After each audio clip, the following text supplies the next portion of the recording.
Have you noticed that more players in your lobby lately are playing Poro? Or perhaps you noticed that your favorite streamer like Caitlyn or Dishop is playing Poro? Or maybe you noticed that every other player in their lobby is also playing Poro since the latest patch? Well, there's a specific reason for that. In patch 13.19, Riot took a major pass on the 3-2 and 4-2 legend augments and effectively nerfed them across the board. This shifted the legend balance such that Poro is now statistically the best legend in the game. And this is true both for Diamond Plus and Plat Plus. Now, if you haven't seen my legend videos before, you might not be familiar with what this table is showing you. So let me go ahead and really quickly show you how this table is put together. I first collect data on all of the different legend augments that you can get offered at different stages of the game. I multiply that by the probability that you can get offered each different type of augment at those different stages of the game in order to calculate the table that you see here. So we have the expected value of the 2-1 augment, 3-2 augment, and 4-2 augment, and we average those together to get the overall expected value of augments for a specific legend. In the case of Poro, I'm taking the expected value or the average of all the different augments that you can get offered in the game, excluding the legend-specific augments. So this does in fact exclude things that you cannot get offered if you're not playing that specific legend. For example, if you're playing Master Yi, you can get Gotta Go Fast on 4-2. That's not something you can get offered if you're playing Poro, so that is not included in the expected value here for Poro. So that's how this table was put together.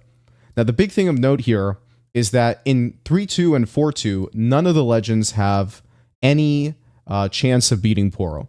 So you can see that there is a massive jump here between Poro and the second highest or the second best legend, which is Pengu. You go from 4.51 to 4.61. If you aren't familiar with the statistics in TFT, the average placement in any game is 4.5. So a augment or expected value that is below 4.5 is good. Anything over 4.5 is not ideal. So you can see that all of the legends are not ideal on 3-2, and the same is true on 4-2. You can see that the jump here is again quite significant. You go from 4.46 all the way up to 4.57 for the second best legend. So these 3-2 and 4-2 augments that they took a pass on, you can see that that was very effective. And now, for the most part, you're not going to be taking your legend augments on 3-2 or 4-2. And this is part of why Poro is performing so much better in the overall expected value here. However, if we were to look at 2-1, your 2-1 augment is supposed to be equivalent to other augments that you can get offered. In fact, every one of the augments that you can see from all of the different legends on 2-1 can also be offered to Poro. So this is just simply a guaranteed strong augment in some cases. So if we sort A to Z here, you can see that there are in fact some legends that provide a lot of value on 2-1. In fact, over half of the legends perform better than Poro on 2-1. All of the value from legends now comes from their 2-1 augment, which effectively means that the most important augment for every single legend is their gold augment on 2-1. This was kind of true before, but it's especially true now. Why the gold augment? Well, it's because gold has the highest chance of showing up on 2-1. There is a 62% chance that you will have a gold augment on 2-1. It's actually a little bit lower than that because of the portals with University and Jace's Workshop. So I calculated it to be around 57% chance that you see a gold augment on 2-1. But regardless, that is the most important legend augment that you're going to see. This is calculated in the expected value that you see here. So when it comes to the tier list here that I put together, effectively what you're seeing in A tier, Ornn, Caitlyn, Ezreal, Lee Sin, Master Yi, Pengu, and Twisted Fate, these are all different legends that are offering pretty solid options for their augment on 2-1. And they have different purposes for why you might want to run them. Now, part of what makes, I think, Poro better than all of these different legends, despite the fact that they offer better augments on 2-1, is that on your 3-2 augment here, okay, so on, let me go ahead and sort this back by overall expected value. On your 3-2 and 4-2 augments, these can get tailored to your board. So let's say you're playing Vanquishers. If you're playing Vanquishers, there are some specific augments that are very strong for Vanquishers. Number 1, you can get Vanquisher Emblem. Number 2, you can get an Ionia Emblem. And number 3, you can get the Vanquisher specific trait called Stolen Vitality. That's also very strong. Poro gives you an additional look at these augments, or an additional chance at these augments on 3-2 and 4-2 that is not reflected in this expected value here.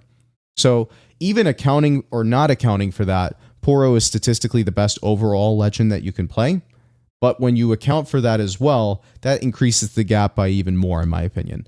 So overall, I think Poro is the best legend to play right now. That's why you're seeing a lot of competitive players play him. However, every one of these legends in A tier is viable based on your playstyle. So let's talk about that real quickly. Ornn is very strong if you have solid knowledge of where these Ornn items can go. So who's going to use those different Ornn items and at what stages of the game different carries can be used. It's very good if you are looking to win streak early with an upgraded unit and you're just looking for items to put onto that upgraded unit.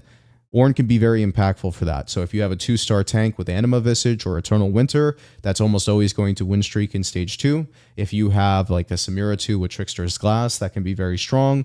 Even a Malzahar with Deathfire's Grasp, so on and so forth. So Ornn is very good for win streaking in stage 2 and can help you get to some of the comps that require lots of different items for their carries. When it comes to Caitlyn here, Caitlyn is very powerful for playing reroll strategies such as Cho'Gath reroll, Rogue reroll, and potentially Kayle reroll as well. Caitlyn allows you to fully upgrade a 1 cost to a 2-star as well as a 2 cost to a 2-star with the first time you buy those tiers at any point in the game. So Caitlyn is very good for tempoing. Starter Kit is also not a bad augment in the sense that it gives you very quick direction in terms of where you're supposed to go. I don't think statistically it's performing quite as well, but it is an augment that I think is better than maybe the stats imply for people who need direction in terms of what to play. It gives you a free 4 cost, actually gives you a 4 cost pair by stage 3, and when you have that 4 cost early on, that's going to give you very clear direction on where you want to go.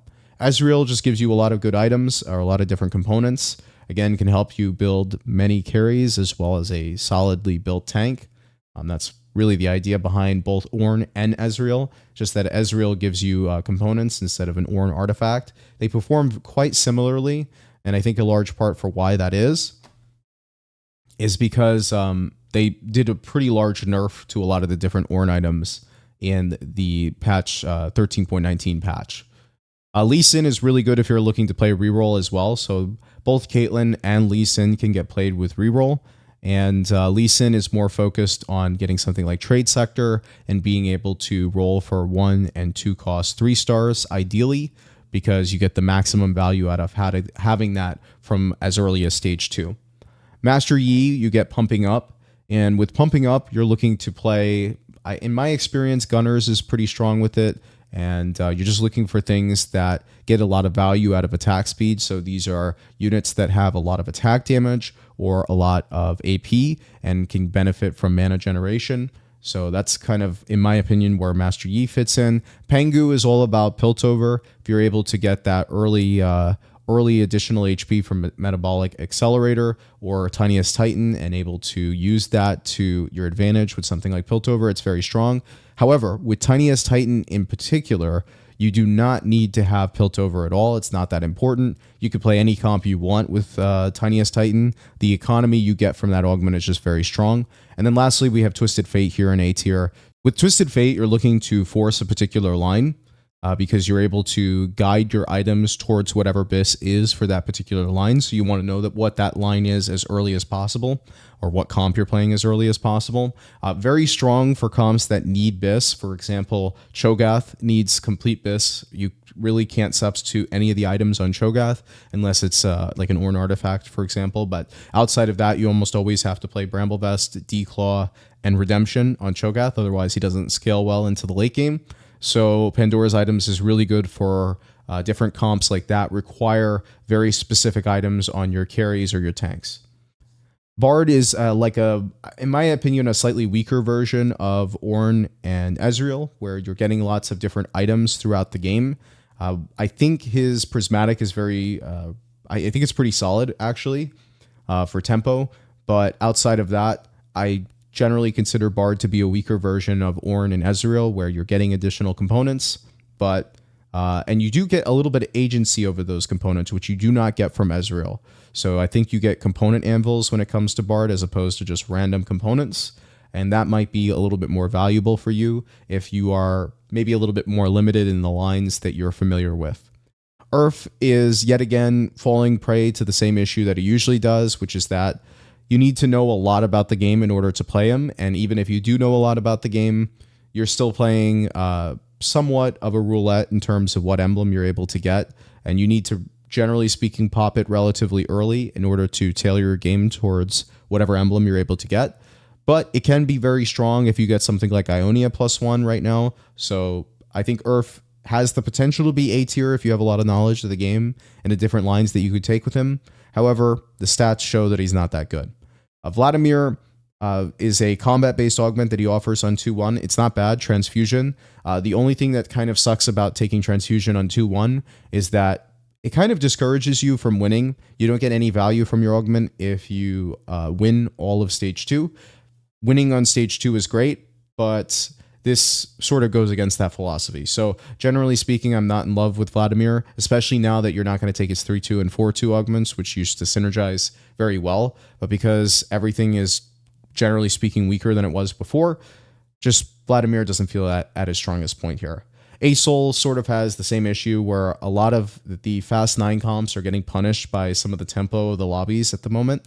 And going for this very greedy style of play when you're playing against a bunch of different combat augments and people that are playing reroll comps and being very strong in stage 2 and 3 and hitting you for a lot of damage just generally feels weak right now. Sol might find himself performing a little bit better when the meta shifts away from the current somewhat reroll meta that we've been in for the last 2 patches.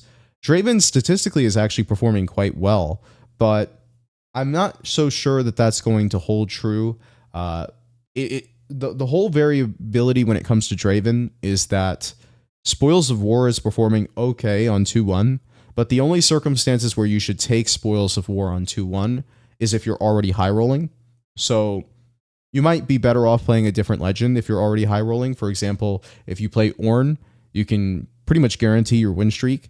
Whereas if you're playing Draven, on the other hand, you are risking your win streak by taking an augment that doesn't increase the strength of your board, but does ultimately allow you to scale if you do have upgraded units in stage 2. So he's not somebody you would always slam the 2-1 augment for. You would only slam it when you have a good spot that looks like you can reasonably win streak or at least win a couple of rounds, kill some units. Tahm Kench continues to be one of the worst legends in the game, unfortunately. That's held true for a while now, and I think it's going to continue to hold true probably until the end of the set, based on the fact that they just seem to refuse to buff any of the econ augments on 2-1. It is what it is.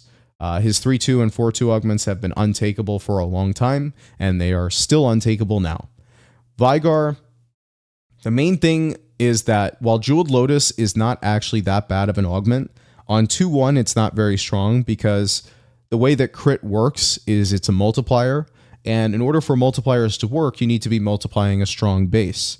So multiplying 1 by 2 is only 2, but if you were multiplying 10, you'd get 20, even though the multiplier is the exact same. It's times 2 both times. So the issue is that in the early game, you're multiplying a very small base. You're not getting a lot of value out of your units being able to crit their abilities.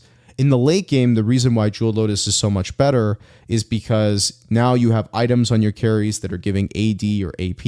You have attack speed on your units. You have a number of things that are scaling that make crit a lot more valuable. So that's why Jeweled Lotus performs so poorly on 2-1.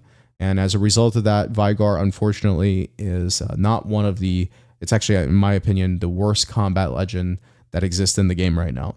And that's the overall take here on what's happening in Legends. That's the Legend tier list. That's why we're seeing most people play Poro right now. You can play these other Legends that are up here. Just remember that for the most part, if you are playing them, you are playing them for their 2-1 augments and not their 3-2 and 4-2 augments. I hope you enjoyed this video. I stream every day on Twitch, so check that out. There's a link in the description as well as the pinned comment below. And I'll see you next time.